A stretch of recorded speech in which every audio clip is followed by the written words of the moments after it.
Bu videoni fobiyasi borlar tez o'tkazib yuboring. Chunki buni ko'rsangiz darrov pishirgingiz keladi. Xullas, idishimizga ilangan un, sariyog' solib ikkalasini uqalab olamiz.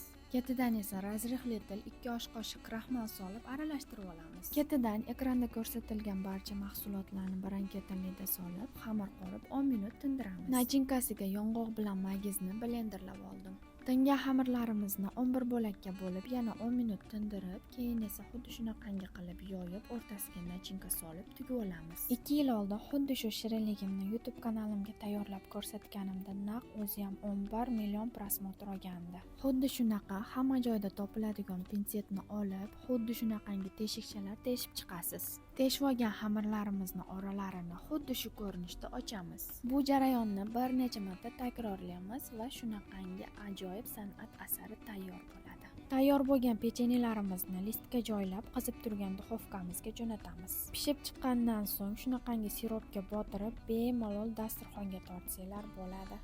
Bu retseptga siz nima deb nom bergan bo'lardingiz? Izohlarda yozib keting.